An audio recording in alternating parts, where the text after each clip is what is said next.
Karena memang tidak ada anak di dunia yang bodoh. Yang bodoh itu gurunya. Karena itu kalau kita bermimpi kualitas manusia Nusa Tenggara Timur 30 tahun akan datang akan membawa Nusa Tenggara Timur terbang menatap masa depannya, maka dunia pendidikan seperti tadi. Dua sekolah yang dibuat oleh Kadis Pendidikan dan Kebudayaan Provinsi Nusa Tenggara Timur untuk masuk sekolah jam 5.30 pagi itu yang jadi heboh satu dunia. Heboh betul, Kadisnya terkenal sekali. Saya bilang, kalau saya pikir mesti terkenal itu Kadis Pertanian gara-gara TJPS, tapi tiba-tiba muncul kamu terkenal satu dunia. Di Italia ditulis, Inggris ditulis, Amerika ditulis, di koran-koran besar, media-media besar tulis tentang NTT. Hebat sekali Kadis ini. Kita kasih tepuk tangan dulu ke Kadis itu. Ada komentar yang sangat luar biasa. Bodoh gubernur itu. Tidak memperhitungkan bagaimana anak-anak itu tidur. Kebutuhan anak-anak harus tidur 8 jam minimal. Saya baca itu saya senyum-senyum aja. Saya bilang ini orang otak tidak ada, ikut komen ini namanya. Siapa yang atur dia punya anak punya jam tidur? Mau tidur jam 5 sore bangun jam 4 pagi juga tidak ada urusan Maya. Terserah. Yang kita butuh lu jam 5:30 ada di sekolah. Mengapa? Ini nanti berhubungan dengan kesehatan ini. Kami tes mereka HB-nya tuh 9, 10, 11 9, 10, 11 mayoritas. Pertanyaannya, mengapa ini dicek? Karena dia tidak makan pagi, tidak breakfast, tidak makan pagi. Kenapa tidak makan pagi? Bangun terlambat, sudah mepet, tidak sempat makan lagi, langsung cuci muka yang lain, ada yang mandi, langsung menuju sekolah, sampai sekolah langsung masuk kelas, dan mulailah kita proses belajar mengajar tatap muka. Sehingga anak itu tidak sempat makan pagi. HB-nya jadinya di bawah. Akhirnya sekarang kita latih untuk makan pagi. Kita mulai bikin makan pagi. Dan makan pagi itu walaupun makannya sederhana, seperti tadi disampaikan oleh Pak Bupati, konversi terhadap beras terhadap pangan lokal sebenarnya bukan berasnya, pemahamannya pada karbohidratnya. Jadi selama karbohidrat, beras, jagung, ubi, pisang, semua itu karbohidrat. Sorghum.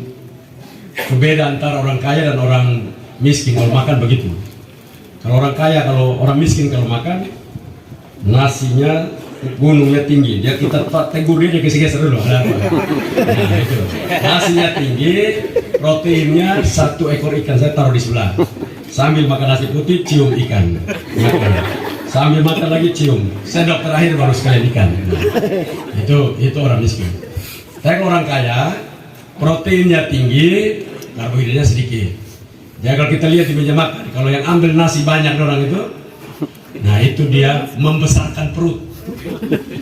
Jadi kalau perutnya besar, apa nama bupati dengan wakil ketua DPR ini manusia tipikal makan karbohidrat.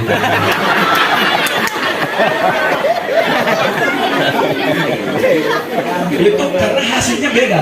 Pak Bobi di belakang itu, ketua Kadin Provinsi NTT, itu orang tipikal makan karbohidrat orang itu. Karena outputnya beda. Output yang makan karbohidrat itu yang besar itu perutnya. Tapi kalau output yang makan protein banyak, yang besar kepalanya, sel sarafnya, sel saraf otaknya besar. Jadi itu kesehatan tadi itu penting itu.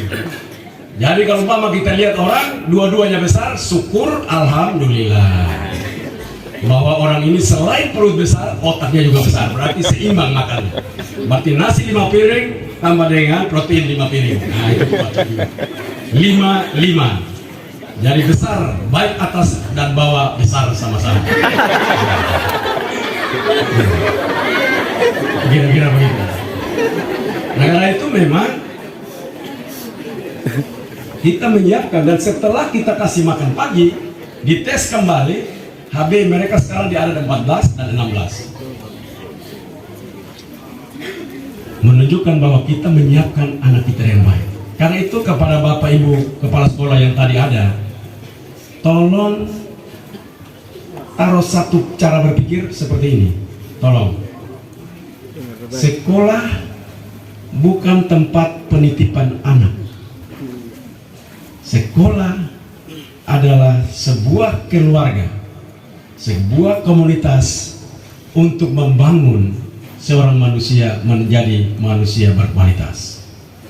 Karena itu di dalam sekolah itu ruang antara guru dan murid harus terjalin sebuah hubungan kekeluargaan yang baik.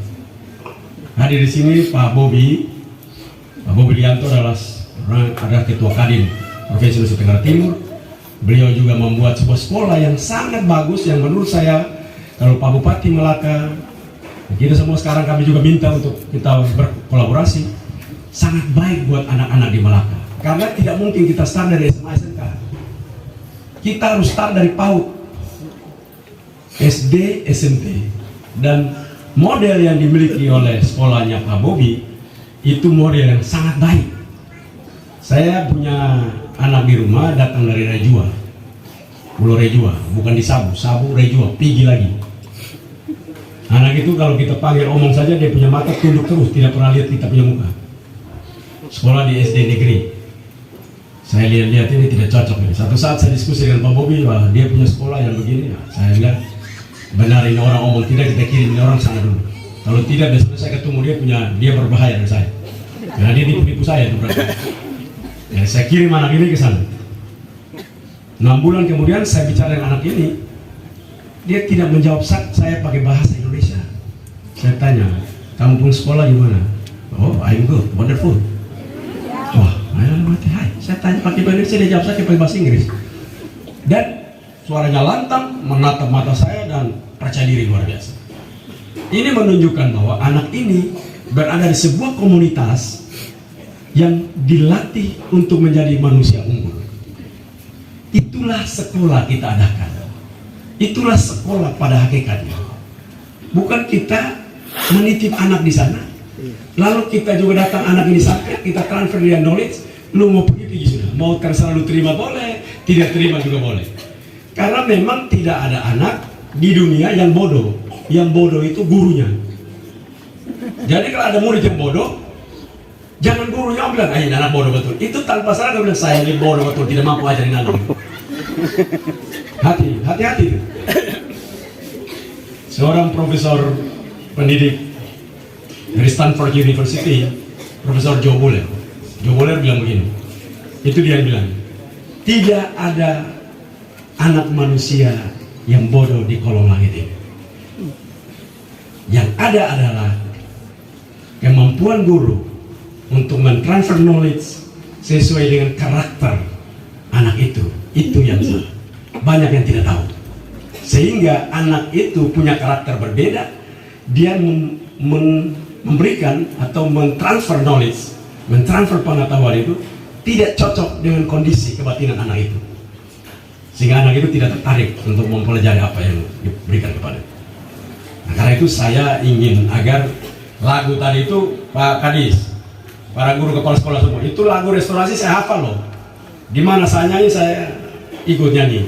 Bukan karena saya suka menyanyi, karena lagu itu memberikan peran, pesan-pesannya itu pesan filosofis secara luar biasa. Kalau dimaknai dan kerjakan dengan benar, kita akan menghasilkan anak-anak yang hebat-hebat. Anak-anak berbahasa Inggris yang baik. Sekarang ini kita tidak perlu berbahasa Inggris untuk pergi ke mana. Cukup dari Melaka saja ada sambungan internet yang baik, bisa kerjasama dengan kami di SMA 6, SMA 1, atau dengan sekolahnya Pak Bobi. Kita bisa berbahasa Inggris yang baik. Online sistem pakai bahasa Inggris. Yang di Australia bisa langsung beratap muka, mereka bisa berbahasa Indonesia, belajar bahasa Indonesia, kelas bahasa Indonesia di sana, sambil di sini bisa berbahasa Inggris dengan mereka di sana. Jadi karena itu sebentar Pak Bobi, saya undang Pak Bobi di sini untuk hadir di sini dalam rangka kita juga kolaborasi dengan Pak Bupati untuk TK, SD, SMP.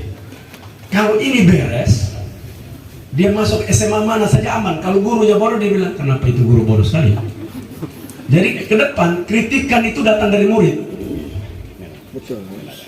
Karena muridnya pintar-pintar, fondasinya kuat. Membangun manusia itu seperti membangun bangunan juga. Kita mau bangun 10 lantai, maka fondasinya dipersiapkan 10 lantai. Tidak mungkin kita fondasinya siapkan 10 lantai, fondasi tahan 2 lantai, tidak mungkin. Pasti dia rubuh. Nah, ini catatannya. Karena itu kalau kita bermimpi kualitas manusia Nusa Tenggara Timur 30 tahun akan datang akan membawa Nusa Tenggara Timur terbang menatap masa depannya, maka dunia pendidikan seperti tadi Pak Bupati sampaikan harus dibangun dari fondasinya, dari TK-nya, SD, dan rubah bentuknya. Kita rubah, merestor dia, mengembalikan dia kepada hakikat membangun manusia, restorasi, mengembalikan, membenahi. Nah itu memang kita butuhkan sekali. Dan ini butuh juga cara berpikir guru-guru untuk mulai merestore dirimu sendiri. Tidak mungkin sistemnya berubah, kamu masih tidak berubah.